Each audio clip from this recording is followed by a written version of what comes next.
15ই আগস্টকে কেন্দ্র করে যেন কোনো রকম নিষিদ্ধ ঘোষিত সংগঠনের কার্যক্রম অত্র জেলায় কোনোভাবে সংগঠিত হতে না পারে সে বিষয়ে আমরা বিশেষভাবে পুলিশ হেডকোয়ার্টার্স কর্তৃক নির্দেশনা প্রাপ্ত হই এবং তার প্রেক্ষিতে জেলা পুলিশ সুপার স্যারের নেতৃত্বে আমরা বিশেষ অভিযান পরিচালনা করি এবং তার অংশ হিসেবে গোপন তথ্যের ভিত্তিতে আমরা অত্র পোড়াগাছা গ্রাম, যেটি মুক্তারের চর ইউনিয়নে অবস্থিত, এখানে একটি পরিত্যক্ত বাড়ি আর সেখান থেকে আমরা প্রায় 5 বালতির মতো ককটেল উদ্ধার করতে সক্ষম হয়েছি।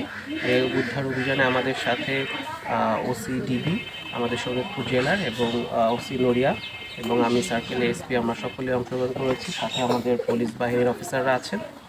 তো এই হাত বোমাগুলো যে বাড়িতে পাওয়া গিয়েছে তার বাড়িটি হলো মিলন মাতবরের বাড়ি।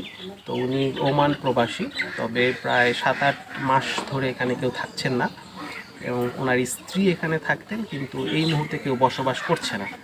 তো বাড়ির বিভিন্ন আশেপাশে আমরা গর্ত লক্ষ্য করেছি, হতে পারে এখান থেকে ঢুকে এখানে গোপনে এগুলো তৈরি করা হচ্ছিল।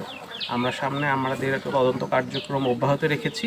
এর সাথে সংশ্লিষ্ট কারা রয়েছে এবং যারা এটা তৈরি করেছে আমরা সেটি উদ্ধার করার চেষ্টা করছি, উদ্ঘাটন করার চেষ্টা করছি। আপনারা জানবেন এই মুক্তারের চরের খুব কাছাকাছি বিলাসপুর ইউনিয়ন, এই বিলটা পার হয়ে গেলেই। তো সেখানে বিভিন্ন সময় ঐতিহ্যগতভাবে তাদের যে এক গ্রুপের সাথে অন্য গ্রুপের দলাদলি চলে আসে, সেখানে এই বোমাগুলো ব্যবহার হয়। তো সেই সংক্রান্ত নাশকতা সামনের দিনগুলোতে নিষিদ্ধ কার্যক্রম করা হয়েছে, যাদের নাশকতা এই সকল সংখ্যার থেকেই আমরা বিশেষ অভিযান পরিচালনা করি এবং এই ককটেলগুলো উদ্ধার করি।